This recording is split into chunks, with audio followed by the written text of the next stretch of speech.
Se você quer que Deus se manifeste em sua vida, demonstre compaixão, amor e graça ao próximo. Bom dia! Hoje, dia 29 de maio, eu estou aqui novamente para fazer o nosso devocional. Muito obrigado por você estar aqui todos os dias. Que Deus te abençoe e vamos para a nossa leitura. Amem, porém, os seus inimigos, façam-lhes o bem e emprestem a eles, sem esperar receber nada de volta. Sejam misericordiosos, assim como o Pai de vocês é misericordioso. Lucas 6, 35 e 36. Diante do caos que permeia nossos dias, envoltos em um turbilhão de más notícias, é fácil se deixar levar pelo desânimo e pela desesperança. As circunstâncias adversas nos pressionam e angustiam nosso coração, como um peso difícil de suportar sobre os ombros, levando-nos à beira da exaustão física, emocional e espiritual. No entanto, em meio a esse mar de incertezas, surge uma luz de esperança, uma promessa de restauração. O Evangelho de Jesus Cristo é essa luz. É a fonte inesgotável de boas notícias em um mundo angustiado e sedento por esperança. Nele encontramos a força para enfrentar as injustiças que permeiam nossa sociedade, para resistir às tempestades que, muitas vezes, ameaçam nos afogar no desespero. O Evangelho não apenas nos oferece consolo em meio à dor, mas nos capacita a agir, a nos levantarmos contra as injustiças e a sermos agentes de paz em um mundo ferido. Ao olharmos para o exemplo de Jesus, vemos um chamado para amar nossos inimigos, para fazer o bem aos que nos odeiam e para orar pelos que nos perseguem. Ele nos ensina a resistir ao mal com o bem, a enfrentar as injustiças com paixão e a sermos instrumentos de paz em um mundo conturbado. Em Jesus Cristo, encontramos a força para enfrentar os desafios da vida, a coragem para resistir às injustiças e a esperança para seguir adiante, mesmo quando tudo parece perdido. Ele é a nossa rocha, nossa fortaleza, o nosso refúgio na tempestade. Nele encontramos a verdadeira esperança que nunca se apaga.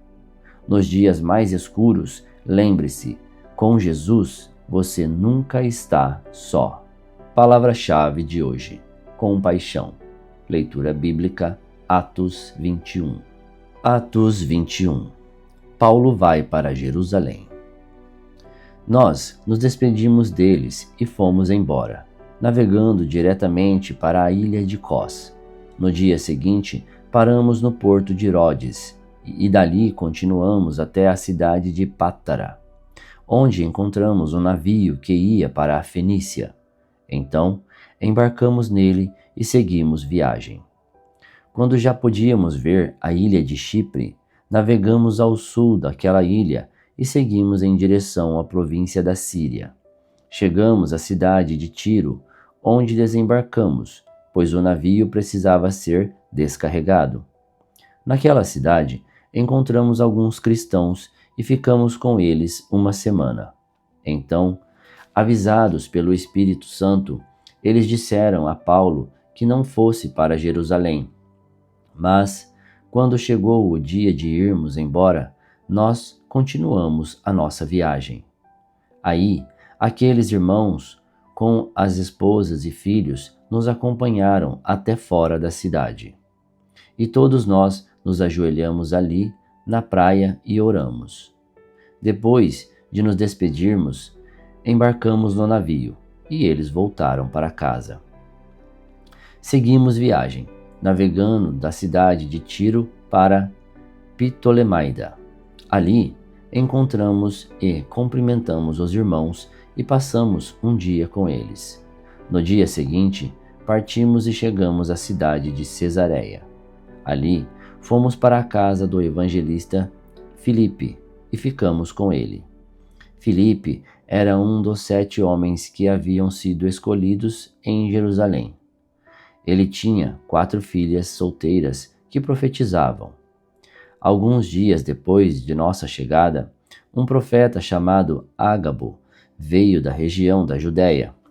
Ele chegou perto de nós, pegou o cinto de Paulo, amarrou os próprios pés e as próprias mãos e disse: O Espírito Santo diz isto: em Jerusalém, o dono deste cinto será amarrado assim pelos judeus e será entregue nas mãos dos não-judeus. Quando ouvimos isso, nós e os irmãos de Cesareia pedimos com insistência a Paulo que não fosse para Jerusalém. Mas ele respondeu: Por que vocês choram assim e me deixam tão triste?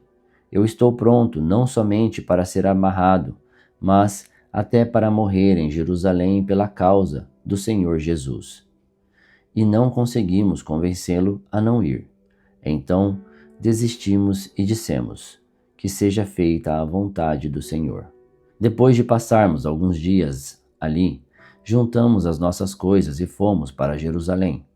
Alguns irmãos da cidade de Cesareia nos acompanharam e nos levaram à casa onde íamos ficar hospedados.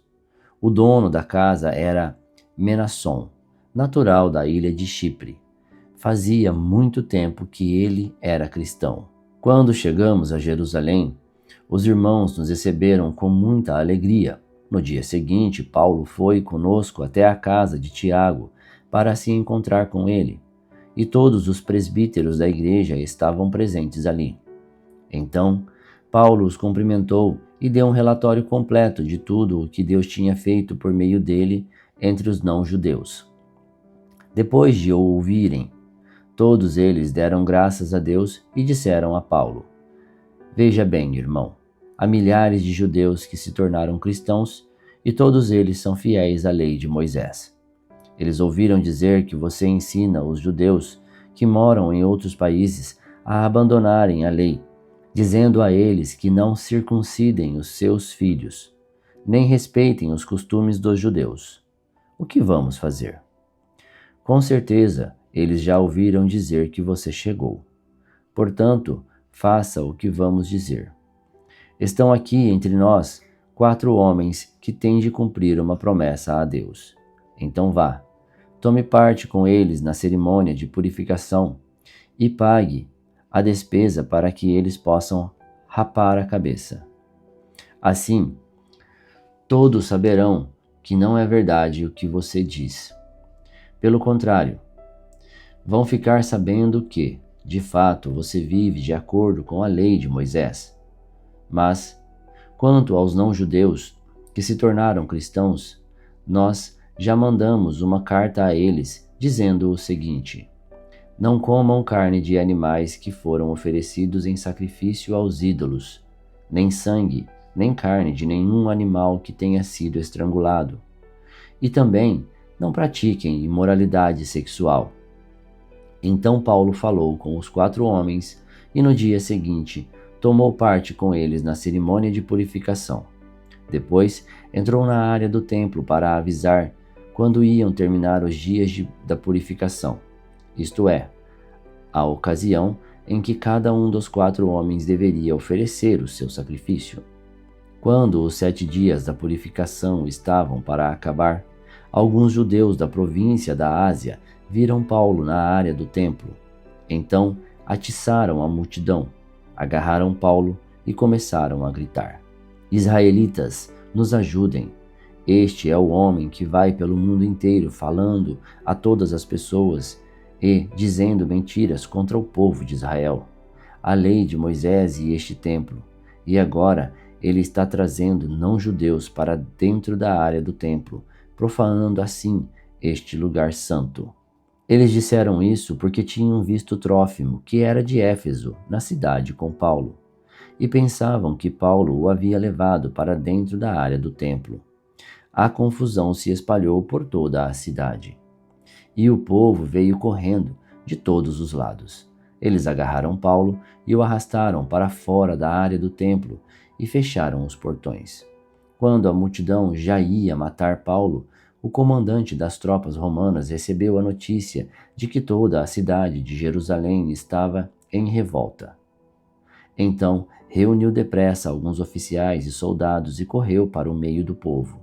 Quando a multidão viu o comandante e os soldados, parou logo de bater em Paulo. Aí o comandante chegou perto de Paulo, prendeu-o e mandou amarrá-lo com 2 correntes. Depois perguntou: Quem é este homem? O que ele fez? Mas na multidão uns gritavam uma coisa, outros gritavam outra. A desordem era tão grande que o comandante não pôde descobrir o que havia acontecido. Então mandou que os soldados levassem Paulo para dentro da fortaleza. Quando chegaram perto da escada, os soldados tiveram de carregar Paulo por causa da violência da multidão, que tinha atrás gritando: Mata, mata! Quando iam levar Paulo para dentro da fortaleza, ele disse ao comandante: Me dê licença para falar uma coisa com o senhor. O comandante perguntou: Você sabe falar grego? Por acaso você é aquele egípcio que algum tempo atrás começou uma revolução e levou 4.000 terroristas armados para o deserto? Paulo respondeu: Eu sou judeu, nascido em Tarso, cidade muito importante da região da Cilícia. Por favor, me deixe falar com o povo. Então o comandante deixou. Paulo ficou de pé na escadaria e fez um sinal com a mão para o povo, pedindo silêncio. Quando todos ficaram calados, Paulo começou a falar em hebraico. Ele disse: Quer saber o que o Paulo disse? Está no capítulo 22, provavelmente na leitura de amanhã. Então, volte para o devocional de amanhã e você vai saber o que Paulo disse. Muito obrigado, tenha um ótimo dia e que Deus o abençoe.